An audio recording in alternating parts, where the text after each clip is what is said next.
ஜம்மு காஷ்மீரில் உள்ள நவ்காம் போலீஸ் ஸ்டேஷனில் வெடிகுண்டு வெடித்ததில் 7 பேர் உயிரிழந்தனர். மேலும் 30 பேர் காயமடைந்தனர். ஜம்மு காஷ்மீர் மாநிலம் ஸ்ரீநகரில் நவ்காம் போலீஸ் ஸ்டேஷன் அமைந்துள்ளது. இந்த ஸ்டேஷனில் திடீரென வெடிகுண்டு பயங்கர சத்தத்துடன் வெடித்து சிதறியது. தகவல் அறிந்து சம்பவ இடத்திற்கு தீயணைப்பு படையினர் மற்றும் மீட்பு படையினர் விரைந்தனர். இந்த சம்பவத்தில் 7 பேர் உயிரிழந்தனர். மேலும் 30 பேர் பலத்த காயமடைந்துள்ளனர். இதில் சிலரது நிலைமை கவலைக்கிடமாக உள்ளது.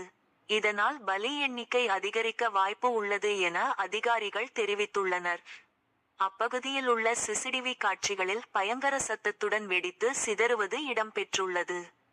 பரிதாபாத்தில் இருந்து கைப்பற்றப்பட்ட வெடிபொருட்களை கையாளும் போது விபத்து நிகழ்ந்துள்ளது என போலீசார் தெரிவித்துள்ளனர். மீட்கப்பட்ட சில ரசாயனங்கள் தடயவியல் ஆய்வகத்திற்கு அனுப்பப்பட்டன. விபத்து நிகழ்ந்த பகுதி சீல் வைக்கப்பட்டதால் மோப்ப நாய்களுடன் பாதுகாப்பு படையினர் வளாகத்தை சுற்றி வளைத்தனர். ஸ்ரீநகர் துணை கமிஷனர் அக்ஷய் லப் ரூபாய் உள்ளூர் மருத்துவமனையில் காயமடைந்தவர்களை சந்தித்தார்.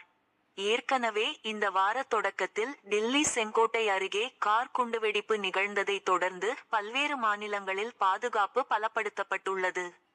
இந்த சூழ்நிலையில் காஷ்மீர் போலீஸ் ஸ்டேஷனில் வெடி விபத்து நிகழ்ந்திருப்பது பரபரப்பை கிளப்பியுள்ளது.